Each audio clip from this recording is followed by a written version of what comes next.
everyone, welcome to my channel. So I was not obviously planning on filming today, so excuse, you know what, whatever, this is mom life, mom outfit. This video is just going to be an update. There's no really, it's kind of just all open, up in the air still, I guess. So basically, little backstory. I had a miscarriage in December. Towards like the end of December, I was 8 weeks pregnant. We got pregnant on the first try. I didn't think there would be an issue getting pregnant because my son was not planned. So I just thought I'm good to go. And so we got pregnant the first time. I'm like, I knew it would be easy. And then we miscarried 8 weeks into the pregnancy. I can link that video down below. We tried ever since to get pregnant after the miscarriage and no luck, but I was getting positive ovulation tests. So I was confused because I'm like, oh, I got my surge. I was so excited to see my surge, and then like nothing would happen. And I mean nothing, like I wouldn't feel my ovulation coming, no CM or like cervical mucus, just nothing to indicate that I was fertile.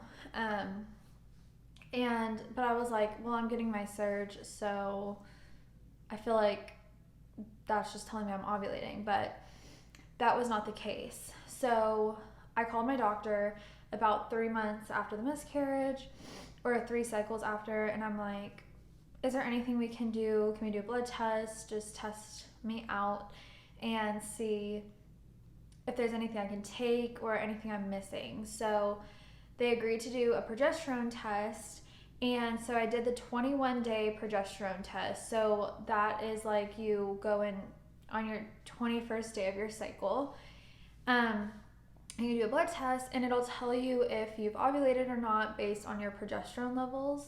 I went on the 21st day of my cycle, and my progesterone levels are low.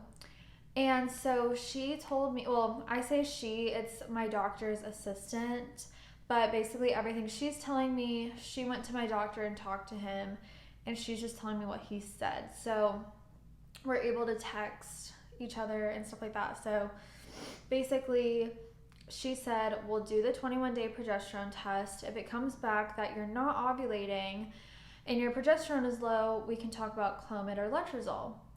And so I'm like, perfect. So I had so much hope because I felt like, okay, well, we'll do one blood test. If it says I'm low, we'll talk about a treatment. And that wasn't the case, I guess. So she came back and said it was low. We're going to do another test next month. Which I'm like, so let me get this straight. Like, we're not doing any treatment. My progesterone is low, but you're not going to prescribe me progesterone, or like we're not going to even talk about treatment this month. We're just, or like, you know, this next cycle. And she said, yeah, that's correct. We're just going to do another 21-day progesterone test. And I'm like, is there a reason why we need to test again? And that's where my frustration is coming. It's like, is there a reason we can't go ahead and start some sort of treatment, do some more tests, a different test? Like, I don't know, but I'm getting frustrated. So she just said, not at this time. And I'm like, okay. So I was really defeated. I was crying, and I was like, okay, that's it. But after talking to my mom and some people, they're just like, just tell them you want to take progesterone. So I texted her back, and I'm like, is there a reason why we need to wait a whole other cycle? We've been trying for 7 months, which I know is not a long time for some people. I mean, some people try for years and years, and but you know, 7 months each month is just, yeah, I don't know. So like, is there anything else we can do? No one's mentioned PCOS or anything like that, which is weird because I have huge cysts on my ovaries, like multiple cysts on my ovaries, and I've struggled with PCOS since I was 15 years old.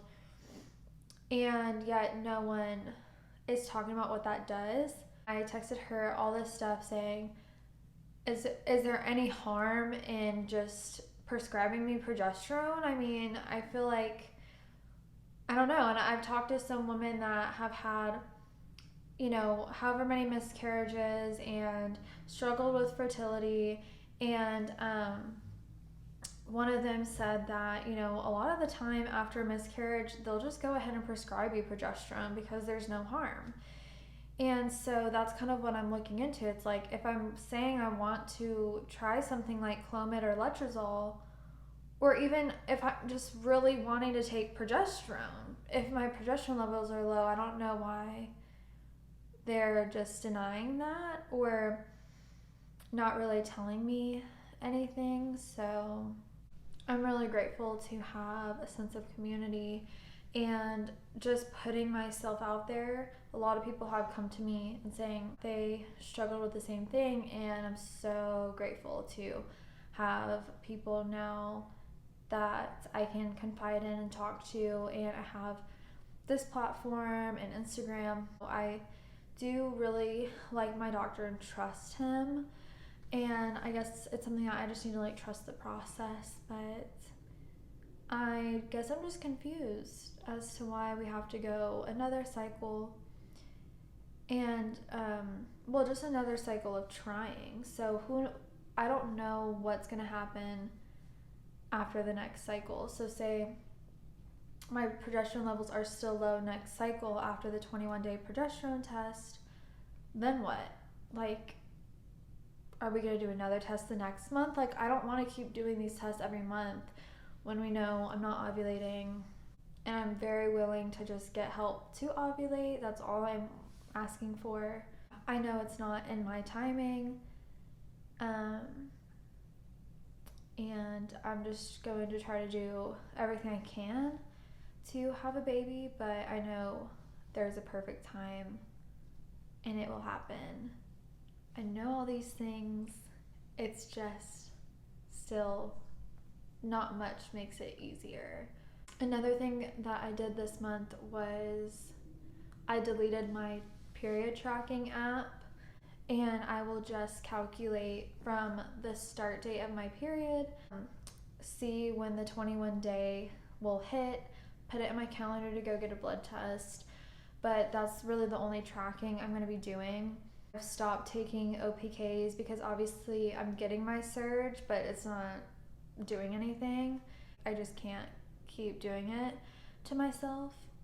So it's not like we're not going to be trying, but there's really no point in stressing over it when my body's not even doing what it's supposed to be doing in order to have a baby.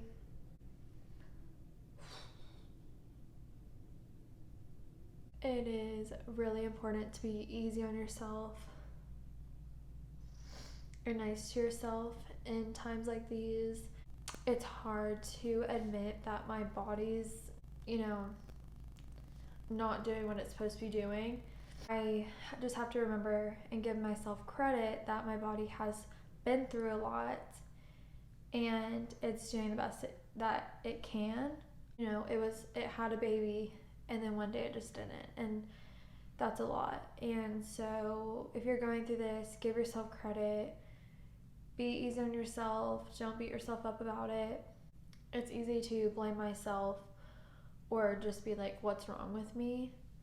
But I'm just going to continue to do everything I can to figure this out, and I'm going to continue to stand up for myself and, you know, ask hard questions to doctors that are just giving me nothing pretty much. That's where we're at right now. My Instagram is Maddie McKenna YT, like YouTube. Yeah, follow me there because I've been going on my stories and giving little updates here and there. And yeah, subscribe, comment. I love sense of community, and so if you have any kind words or maybe you're going through this, I would love to hear from you. So thank you for watching, and I'll see you in the next video. Bye.